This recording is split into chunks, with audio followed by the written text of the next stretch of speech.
Hello, ladies and gentlemen. I just wanted to make this quick part two to Did You Get the Political Memo video.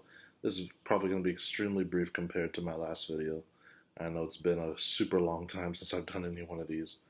But I just wanted to combine my quo idea, which was QUO, questions and unpopular opinions, with my political one on this video, and basically ask this question.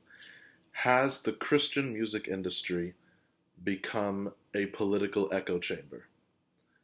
Now, before I go any further, please fact check me on this, correct me. I will sincerely apologize and stand corrected on anywhere I'm wrong in this area. This is just from my observation, so I do not claim to be an expert in this area.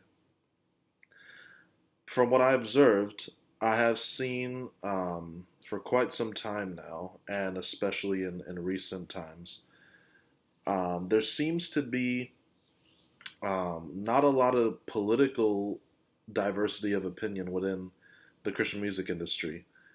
For lack of a better example, I know this probably is going to be the worst example for many of you, maybe.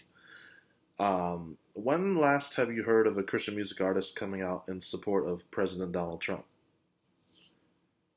If it takes you a long time to answer this question or to think of anybody, then you might get the drift of where I'm going in this video. Now, in recent memory, I have noticed one of the greatest, probably in my opinion, the greatest Christian music artist of all time, and not just because of his political views, but just based on talent alone, would be Carmen. Now, Carmen's one of the few that actually have taken a different route and actually did stand in favor of President Trump. Now, taking the road less traveled when it comes to the Christian music industry, even before he made this stance, even after he lost his record deal with Sparrow Records and all that, he wasn't getting as much acknowledgement from his peers in the Christian music industry, nowhere near the way he used to be compared in the 90s and early 2000s. And I have to wonder why. Maybe something suspicious is going on, but the other thing I noticed is we're talking an artist that would perform at Madison Square Garden and for some reason hardly gets talked about by today's Christian music artists.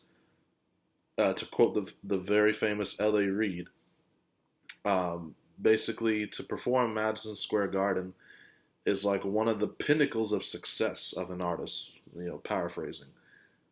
So if that be the case, and Carmen has done that, and had thousands show up to his shows, why does he not get the same acknowledgement today like he was back then?